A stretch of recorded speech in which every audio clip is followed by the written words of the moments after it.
Hello learners, আমরা গত লেসনে আলোচনা করেছিলাম যে রাইট ফর্ম ভার্বের বেসিক কিছু বিষয় সম্পর্কে, এবং সেখান থেকে আমরা জানতে পেরেছি যে ভার্বের টোটাল রূপ কয়টা আছে? 6টা। এবং ঠিক তারই ধারাবাহিকতায় আজকে এই লেসনে আমরা আলোচনা করব যে ভার্ব 1 কখন হয়। তা আমরা একটু হিডিং দিয়ে দিচ্ছি এখানে, যে ভার্ব 1 যেখানে যেখানে ব্যবহৃত হয় ব্যবহৃত হয় ঠিক আছে? তাহলে এখানে আমি বললাম ভার্ব 1 যেখানে ব্যবহৃত হয়। এখানে আমি আপনাদেরকে কিছু মজার নিয়ম দিব। আপনারা একটু নিয়মগুলো নোট করে নেবেন। যেমন আমি ১ম এ বলব নাম্বার 1, সেটা হলো আমি বললাম on holidays, on holidays Shaon আর ডগস। শাওন আর ডগস। ডগস। তার মানে আমি একটু দুষ্টামি করে বললাম যে ধরেন শুক্রবার দিন করে শাওন বেশি দুষ্ট হয়ে যায়। মানে আমরা যেমন দুষ্টামি করি এরকম একটু দুষ্ট হয়ে যায়। তাহলে এখন দেখেন এখানে এটা দেওয়ার পেছনে একটা কারণ আছে। কি বলেছি? অন হলিডেজ শাওন আর ডগস। তার মানে এখানে কিছু শব্দ লুকিয়ে আছে। এই শব্দগুলো যদি আমরা আমাদের সেন্টেন্সের মধ্যে পাই তাহলে অবশ্যই আমরা সেখানে ভার্ব 1 টাকে ইউজ করব। রাইট? সো আসেন আমরা একটু দেখি। আমি বললাম অন হলিডেজ বলতে আমি বুঝিয়েছি যেমন অন সানডে, অথবা আমি বললাম অন ফ্রাইডে। তার মানে আমরা যেগুলা হলিডে বলতে ইউজ করি সেগুলোকে আমি দিলাম অন সানডে অথবা অন ফ্রাইডে। তার মানে আমি এই অন হলিডেজকে একসাথেই রাখলাম এবং অন সানডে, অন ফ্রাইডে। এবার আমি বললাম এসতে হচ্ছে আমাদের S for seldom, S for seldom. H for হচ্ছে আমাদের হার্ডলি, হার্ডলি। এ ফর হচ্ছে আমাদের অ্যাট টাইমস। অলরাইট? এখানে ও ফর হচ্ছে আমাদের অকেশনালি, অকেশনালি। ঠিক আছে? এন ফর হচ্ছে আমাদের নরমালি, নরমালি। ওকে? আচ্ছা, এবার এতে হচ্ছে আমাদের অলওয়েজ, অলওয়েজ, কমা। আরতে দিলাম আমরা রেগুলারলি, রেগুলারলি। ওকে? ইতে দিলাম আমরা এভরিডে, এভরি ডে। ডিতে দিলাম ডেইলি। ওতে দিলাম অফেন। জিতে দিলাম জেনারেলি। এবং লাস্টে যেটা আছে এস, এস ফর দিলাম sometimes, sometimes. So dear learners, এখন একটা বিষয় হচ্ছে আমি আপনাদেরকে কিছু গুরুত্বপূর্ণ শব্দ দিয়েছি, এগুলো আপনাদের বিভিন্ন সেক্টর কাজে লাগবে।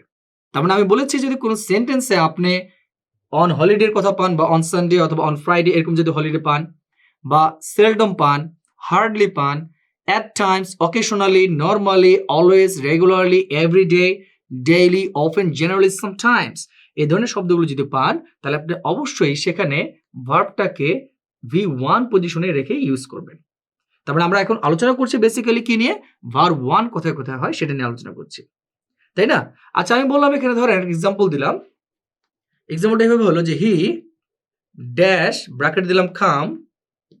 আমি বললাম হিয়ার। আমি বললাম এভরি ডে, এভরি ডে। তাহলে এখন আপনি এখানে কি পেয়েছেন? দেখেন আপনি এখানে পেয়েছেন এভরি ডে। এই এভরিডে কি? আমরা এখানে পেয়েছি on holiday, on holidays, Shaon আর ডগস। দ্যাট মিনস এখানে কি আছে? এভরিডে আছে। দ্যাট মিনস এখানে ভার্বের কি হবে? 1 নম্বর ফর্মটা হবে। এবং আমরা জানি যে যদি থার্ড পারসন সিঙ্গুলার নাম্বার হয় সাবজেক্টটা, তাহলে এর সাথে কি বসে? এস বাই এস বসে। তাহলে আমরা এখানে কি বসাবো? কামস। কিন্তু আমরা চাইলে কিন্তু এখানে কেইম বসাতে পারবো না। আমরা চাইলে এখানে উইল কামও বসাতে পারবো না। কেন বসাতে পারবো না? কারণ এখানে কি আছে? আমাদের এভরিডে শব্দটা যুক্ত আছে। বাট ক্ষেত্র বিশেষে কিন্তু তারা এগুলো বুঝতে পারে। বাট আমরা যখন প্যাসেজ সলভ করব তখন কিন্তু এই বিষয়গুলো একটু মাথায় রাখবো। তো আমরা প্রথম নিয়মটা জেনেছি অন হলিডেজ শাওন আর ডগস। তাহলে এই যে শব্দগুলো আমি আপনাদেরকে দিয়েছি এগুলো যদি কোনো সেন্টেন্সের মধ্যে আমরা পাই তাহলে সেক্ষেত্রে অবশ্যই আমরা কি ইউজ করব? ভার্বের 1 নম্বর ফর্মটাকে ইউজ করব। অলরাইট? তাহলে চলেন আমরা এখন আমাদের 2 নম্বর নিয়মে চলে যাই। আমি বললাম 2 নম্বর নিয়মে, যেমন বললাম চিরন্তন সত্য, চিরন্তন সত্য অথবা বৈজ্ঞানিক সত্য হলে, অথবা বৈজ্ঞানিক সত্য বোঝালে, বোঝালে বোঝালে অবশ্যই আমাদের কি হবে, ভার্ব ওয়ান হবে। কি হবে, ভার্ব ওয়ান হবে। যেমন আমি বললাম যে 2 and 2 makes 4, এটা কি আমাদের বৈজ্ঞানিক সত্য। তার মানে 2 এ 2 কি হয়, 4 হয়। তার মানে এখানে আমরা বলেছি 2 and 2 এটা আমাদের একসাথেই আছে, জন্য makes 4। তার মানে 2 and 2 makes 4, 2 এ 2 4 হয়। আমরা এখন কথা বলবো ঠিক 3 নম্বর নিয়ম সম্পর্কে। 3 নম্বর নিয়মে আমরা কথা বলবো এভাবে, যেমন মনে রাখবেন যে ক্যান নট বাট অথবা আমরা যদি বলি যেমন কুড নট বাট,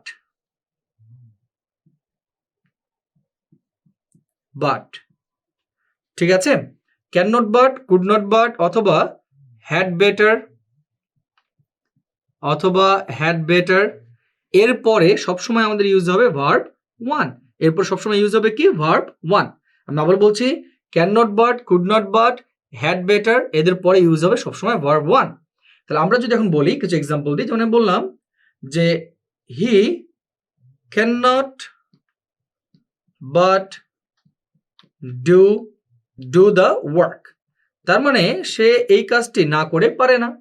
আর আমি যদি বলি সে এই কাজটি না করে পারেনি, তাহলে কি হবে, he could not but do the work. তাহলে he can not but do the work, আবার এখানে বলেছি he could not but do the work, তার মানে সেই কাজটি না করে পারে না। সিমিলারলি আমরা বলতে পারি সেই কাজটি না করে পারেনি। ওকে, আচ্ছা, এখন আমি যদি এখানে বলি, যেমন আমি বলি হ্যাড বেটার দিয়ে, তাহলে ইউ হ্যাড বেটার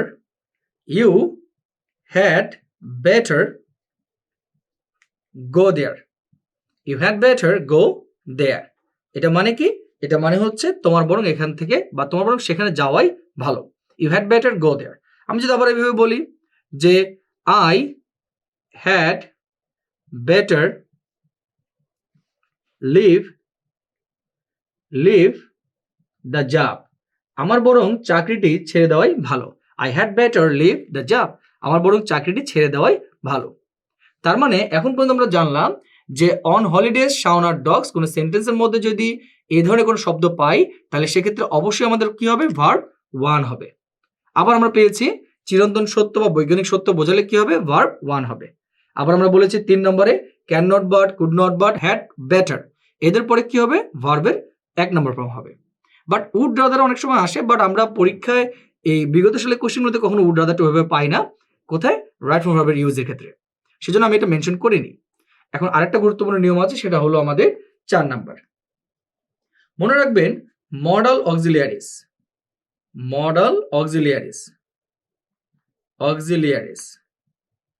তার মানে মডাল অক্সিলিয়ারিস এর পরে সবসময় ভার্বের 1 নম্বর ফর্ম। এখন আমি বলি মডাল অক্সিলিয়ারিস বলতে আমরা কোনটাকে বুঝি, আমরা বুঝি ক্যান, আমরা বুঝি কুড, আমরা বুঝি শ্যাল, আমরা বুঝি শুড।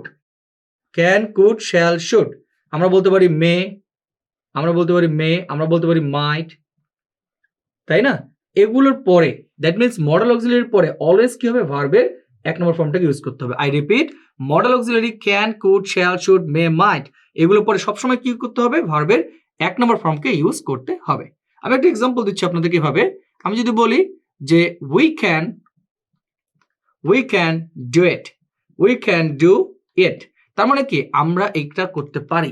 এখন দেখেন তো কোনদিন কি বলেছেন যে we can did it? No, এটা আমরা বলিনি, কারণ আমরা জানি মডাল অক্সিলারির পরে সবসময় ভার্বের 1 নম্বর ফর্মটাই ইউজ হবে, ভি ওয়ানটাই ইউজ হবে। সো ডিয়ার ভিউয়ার্স, আমরা প্রথম লেসনে জেনেছিলাম যে ভার্বের বিভিন্ন গঠন সম্পর্কে বা ভার্বের বিভিন্ন রূপ সম্পর্কে।